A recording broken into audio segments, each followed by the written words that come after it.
नमस्कार प्रेक्षकांनो. ठरलं तर मग या मालिकेच्या आजच्या भागामध्ये काय घडलं हे आपण पाहूयात.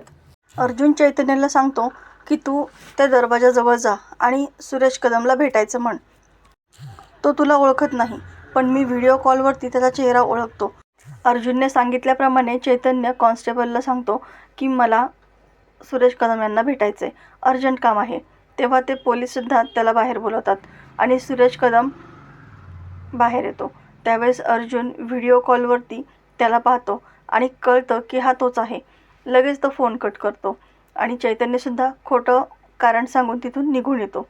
आता अर्जुन प्रचंड संतापलेला असतो, कारण तोच सोनलचा काका म्हणून आलेला असतो आणि त्यानेच सोनलला तिथून घेऊन गेलेलं असतं. मग आता अर्जुन म्हणतो की मला आत्ताच्या आत्ता त्याला भेटायचं आहे. एक काम कर, तू ना भांडणाचं नाटक कर आणि मग पोलिसांना तिथं बोलावून घे. आता त्याच्या प्लॅनप्रमाणे चैतन्य मुद्दाम त्या बाईकवाल्यांशी भांडण सुरू करतो. भांडणाचा आवाज ऐकून पोलीस तिथं येतात. आता रूमच्या बाहेर पहारा द्यायला कोणीच नसतं. अर्जुन त्या संधीचा फायदा घेतो आणि आतमध्ये जातो. सुरेश कदमचं तोंड दाबतो आणि त्याला म्हणतो की खरं काय आहे ते ना मला जाणून घ्यायचं आहे. आता इकडे सायली शांत बसलेली असते. तिला सतत मुलींचा चेहरा आठवत असतो. त्यांनी तिला हसत दिलेला निरोपही तिला आठवत असतो. त्यानंतर त्या मुली गायब झाल्या आणि त्या सगळ्या गोष्टीचा आरोप तिच्यावरती आला. पोलिसांनी तिला अटकही केलं. हे सगळे प्रसंग तिच्या डोळ्यासमोरून जात असतात.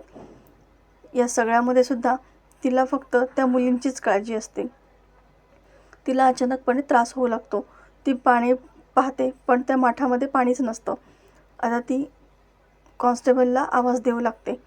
कॉन्स्टेबल धावतच तिथं येते आणि सायलीची अशी अवस्था पाहून तीसुद्धा गडबडून जाते आणि लगेच डॉक्टरांना बोलावते. इकडे कल्पना आणि प्रतिमा दोघीही गणपती बाप्पाला पायामध्ये ठेवून तिची पूजा करत असतात. त्याचवेळी तिच्या हाताचा धक्का लागतो आणि तांब्या खाली पडतो. त्यावरून अपशकुन झाला आणि सायलीची तब्येत बरी असेल ना अशी शंका त्याच्या दोघींच्याही मनात येऊ लागते. ती सगळ्यांना आवाज देऊन बोलावून घेते. आता अस्मिता देखील खूप काळजीमध्ये असते. अश्विन म्हणतो, मम्मा असं काही नसतं आणि तू काळजी करू नको, मी आता दादाला फोन करून विचारतो. इकडे अर्जुन काही फोन उचलत नाही, कारण तो त्या सुरेश कदमची चौकशी करत असतो. अर्जुन त्याला इतका बदडतो, पण तरीसुद्धा सुरेश कदम एकही शब्द तोंडातून बाहेर काढत नाही. तो त्याच्या स्टेटमेंटवरती ठाम असतो. शेवटपर्यंत तो हेच सांगतो की मी सायली सुभेदार यांच्या वतीनेच काम करतो. मी फक्त किडनॅप केलेल्या मुलींची देखरेख करतो.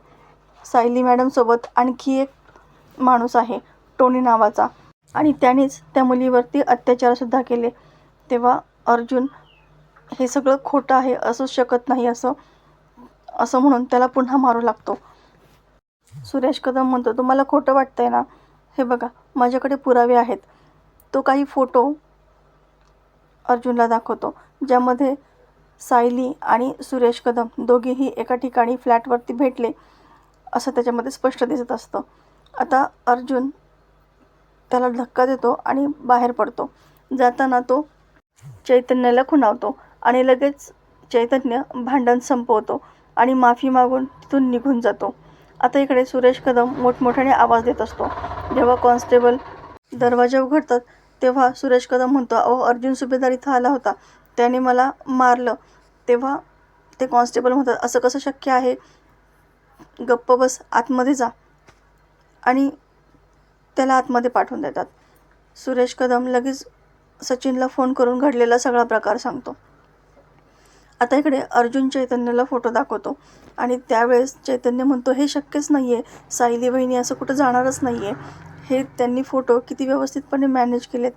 अर्जुन म्हणतो, ज्या अर्थी त्यांनी इतके परफेक्ट फोटो मॅनेज केले आहेत ना, त्या अर्थी हे एका साध्या व्यक्तीचं काम नाही आहे. पण तितक्यात अर्जुनला जेलमधून फोन येतो आणि सायलीची तब्येत अचानकपणे बिघडली आहे, आम्ही डॉक्टरांना बोलवले, तुम्हीही येऊ शकत असाल तर बरं होईल. असं फोन आल्यामुळे अर्जुन घाईघाई जेलमध्ये यायला निघतो. आता इकडे प्रिया सचिनसोबत बोलत असते. सचिन तिला अर्जुन सुरेश कदमपर्यंत पोहोचला आहे ही खबर देतो. तेव्हा प्रिया विचारते, त्याने तोंड तर नाही उघडलं? सचिन म्हणतो कसं काय उघडेल, आपण इतके पैसे त्याच्या तोंडामध्ये चारलेत म्हटल्यानंतर तो कशाला तोंड उघडतोय आता. पण अर्जुन आता खूपच हायपर झालेला आहे. सुरेश कदमकडून सुद्धा त्याला काहीच मिळाले नाही आहे असंच प्रथमदर्शनी वाटतंय. तेव्हा प्रियाला कुठं हायसं वाटतं. ती म्हणते बरं झालं, पण त्या अर्जुनकडे लक्ष ठेवा, त्याचं काही नेम नाही हा, तो काहीही करू शकतो. तेव्हा सचिन म्हणतो प्रिया तू काळजीच करू नको, सगळं काही बरोबर मॅनेज होणार आहे. प्रिया नागराजला म्हणते पण नागराज अंकल तुमचा प्लॅन मात्र एकदम सॉलिड होता हा, म्हणजे ते खोटे फोटो तयार करायचे एकच नंबर.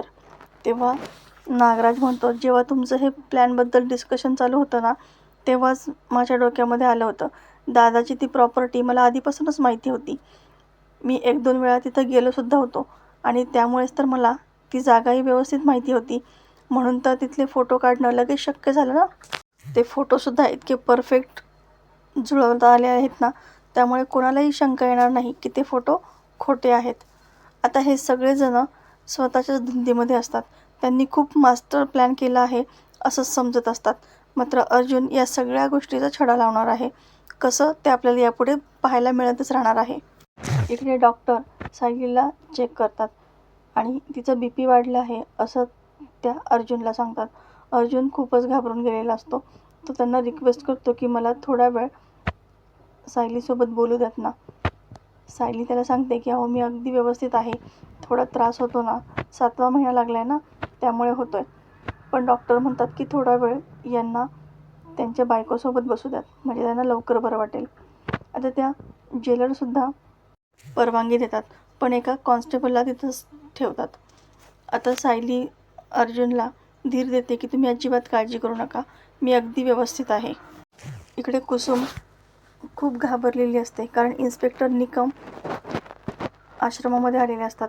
त्यांनी काही फाईल्स, काही डॉक्युमेंट तिथून नेलेले असतात आणि खूप सारे प्रश्नसुद्धा त्यांना विचारलेले असतात. त्यामुळे सगळेच जण घाबरलेले असतात. ही सगळी गोष्ट ती मधुभाऊंना फोन करून सांगते. मधुभाऊ म्हणतात की आमची ही अवस्था काही वेगळी नाही आहे, इकडेसुद्धा आम्ही खूपच घाबरलेलो आहोत, पण तरीसुद्धा तुम्ही काळजी घ्या आणि जावई बापू आहेतच ना, ते बघतील या सगळ्याचं काय करायचं ते. तेव्हा गौरी म्हणते की मला सायलीताईलाच भेटायचं आहे, तिच्याशी बोलायचं आहे. आत्ताच्या आत्ता सायलीताईला फोन दे. पण सायलीताईशी आत्ता बोलता येणार नाही असं मधुभाऊ तिला समजावतात. इकडे सायली अर्जुनला सांगते की तुम्ही अजिबात माझी काळजी करू नका, पण या केसचं काय झालं हे तर तुम्ही मला सांगू शकता ना, काय झालं, त्या मुली सापडल्या का. तेव्हा अर्जुन म्हणतो की नाही, त्या मुली नाही सापडल्या, पण हां सुरेश कदम सापडला. सायली म्हणते सुरेश कदम म्हणजे ते तर सोनलचे काका होते ना, मग त्यांना कशाला सापडायचं आहे. अर्जुन म्हणतो सायली तो सोनलचा काका नाही आहे, तो फ्रॉड आहे. त्याने दाखवलेले डॉक्युमेंटसुद्धा सगळे खोटे होते. सायलीला हे ऐकून खूपच मोठा धक्का बसतो. सायली विचारते मग सोनल कुठे आहे. तेव्हा अर्जुन म्हणतो की तू काळजी करू नकोस, सोनल अगदी सुखरूप आहे फक्त. पण अर्जुन अडखळतो आणि सायलीला जरा शंका येते. ती विचारते की काय झालं आहे, पण अर्जुन काही सांगायला तयार नसतो. सोनल व्यवस्थित आहे एवढंच तो सांगतो. इकडे सुभेदारांकडे सगळ्यांनाच सायलीची खूप काळजी लागलेली असते, कारण अर्जुन फोन उचलत नसतो आणि सायली व्यवस्थित असेल की नाही हाच प्रश्न सगळ्यांना सतावत असतो. तेव्हा सगळेजण एकमेकांची समजूत काढत असतात. इकडे सायली अर्जुनला बाळाची शपथ देते आणि त्यामुळे अर्जुनला सांगावंच लागतं की सोनलवरती तिथे अत्याचार झाले आहेत. तेव्हा मात्र सायलीला खूपच मोठा धक्का बसतो. तर प्रेक्षकांनो, येणारा भाग जबरदस्त आपल्याला पाहायला मिळणार आहे. अशाच मालिकेच्या नवनवीन व्हिडिओ अपडेटसाठी चॅनलला सबस्क्राईब करा. नोटिफिकेशनसाठी बेल आयकॉन अवश्य दाबा. व्हिडिओ पाहिल्याबद्दल धन्यवाद.